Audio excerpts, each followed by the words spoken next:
सवाल ये बड़ा खड़ा हो रहा है कि इस तरह का सपोर्ट करके क्या कानून के ठेकेदार बनने की कोशिश कुछ लोगों की ओर से की जा रही है, और क्या इसके जरिए ऐसे हत्यारों को बढ़ावा नहीं मिलेगा? स्वामी चक्रपाणी जी महाराज, कई ऐसे सवाल हैं जो आज आपसे पूछे जाएंगे, लेकिन उसके पहले बाकी लोगों की प्रतिक्रिया ले लेती हूं, सीधे समाजवादी पार्टी का रुख करते हुए सुनील सिंह यादव जी।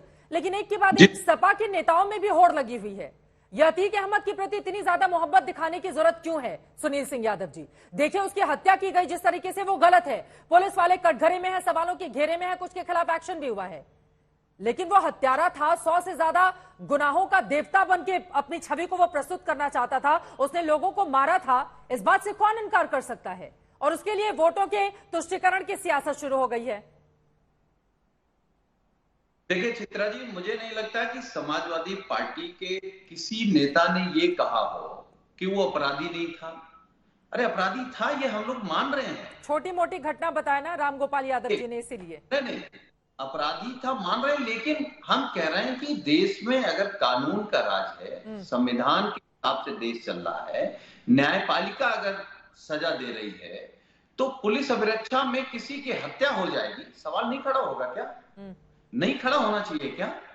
और 2 अपराधी मरे, 3 अपराधियों का जन्म हो गया, तो उत्तर प्रदेश में अपराधी खत्म हो रहे हैं या अपराधी पैदा किए जा रहे हैं? एक और चक्रपाणी जी महाराज जी, हम लोग तो आपका बड़ा सम्मान करते हैं, आप किस तरीके के बयान दे रहे हैं? अरे हमारे समाज में राम राम अभिवादन है, सीताराम अभिवादन है, हे राम कष्ट में लिया जाता है, जय श्री राम कहकर के हत्या करने वाले हत्यारों को आप मदद करने की बात कह के भगवान राम का अपमान कर रहे हैं। अरे हिंदू सभा आप चला रहे हैं तो आप कहिए कि हिंदुओं का कोई बच्चा अगर पढ़ नहीं पा रहा, फीस नहीं जमा कर पा रहा, तो हम देंगे, हमारा संगठन देगा। हिंदू कोई बीमार है, इलाज नहीं करा पा रहा, तो हम मदद करेंगे।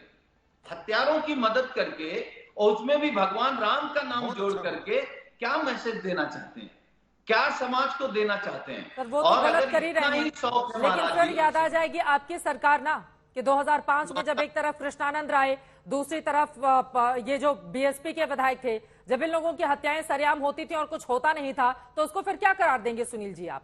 उनको तो आज बहुत बता रहे हैं कि हत्यारों को क्या किया जाए, लेकिन आप लोगों ने क्या कोई ऐसा एग्जाम्पल आप बताइए? आपकी इतनी बार सरकार रही है उत्तर प्रदेश में, कोई भी एग्जाम्पल क्या समाजवादी पार्टी की सरकार ने सेट किया है ताकि वो इनके चेहरे पर देकर दिखा सके कि देखिए इस तरह के मॉडल को फॉलो किया जाना चाहिए? बताइए आप सुनील सिंह यादव जी। देखिए चित्रा जी, इतिहास को कोई झुठला नहीं सकता है, ना हम ना आप। अगर गोडसे ने गांधी जी की हत्या की तो वो हत्यारा है। हाँ। सावरकर ने अगर माफी मांगी तो वो बुजदिल है। और अगर कहीं किसी की हत्या, राजू पाल की हत्या किसने की थी? हो बीएसपी की, राजू पाल की हत्या किसने की थी? राजू पाल की हत्या किसने की थी? गोली मारी है, किसी की हत्या हुई है। राजू पाल तो बता रहे हैं ना, जैसे गांधी की हत्या गोडसे ने की थी, सब जानते हैं। राजू पाल की हत्या किसने की थी? आपकी सरकार थी, आपको तो ज्यादा पता होगा ना सुनील सिंह जी, किसने की थी हत्या? क्यों नहीं मिला न्याय आज तक परिवार को, बताइए जरा। ये न्याय है? अरे मैं पूछ रही हूँ, न्याय क्यों नहीं मिला? 2005 में राजूपाल की हत्या होती है, कृष्णानंद राय की हत्या होती है, न्याय मिला क्या परिवार वालों को? न्याय मिला क्या परिवार वालों को?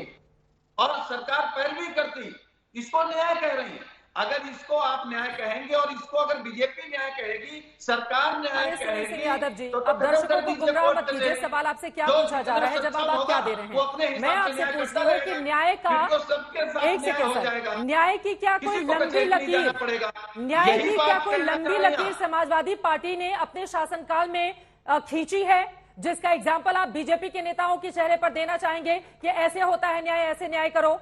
एग्जाम्पल दीजिए ना, वो तो फॉलो किए जाने वाली चीज है ना। अगर न्याय तंत्र मजबूत होगा और न्याय मिले सभी को, तो आप एग्जाम्पल दीजिए। हत्याओं के मामले में किसको न्याय मिला? और कोर्ट में पैरवी करना। सरकार न्याय नहीं करती है, न्याय दिलाने का प्रयास करती है।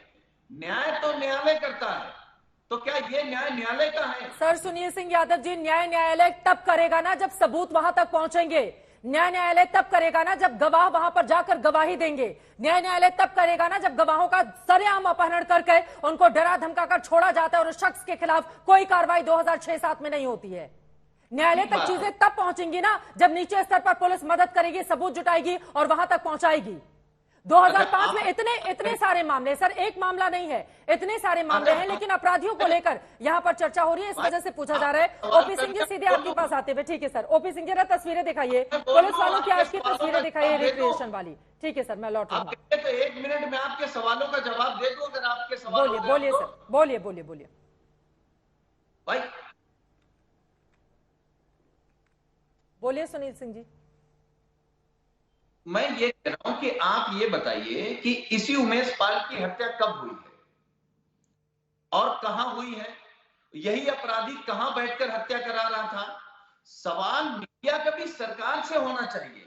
सवाल अगर विपक्ष से होगा, ठीक है, हम कह रहे हैं, हम स्वीकार कर रहे हैं कि कुछ गलतियां हुई होंगी पुरानी सरकार में, तो वो गलतियां दोहराई जाएंगी। ये कह करके कि नहीं, उस सरकार में भी गलतियां होती थी, तो ये गलती नहीं है। चलिए, आपने मान लिया जो भी सुनील सिंह यादव जी, अच्छी बात है, आपने मान लिया, लेकिन वो गलती नहीं थी सर। तो सजा तो जनता हत्या को जस्टिफाई नहीं किया जा सकता। और उमेश पाल की हत्या जिन लोगों ने की है, देखिए जिस तरह का न्याय मिला है, वो पूरी वो न्याय नहीं कहा जाएगा, लेकिन कम से कम पकड़ा तो गया। राजू पाल और बाकी कृष्णानंद राय वाले में हम सब जानते हैं इतिहास क्या रहा है, ये बताने की जरूरत नहीं है। राकेश जी, आप उनकी बातों का जवाब दीजिएगा, लेकिन पूर्व डीजीपी उत्तर प्रदेश के हैं हमारे साथ। पैदा कर रही है, मिट्टी में नहीं मिला रही है।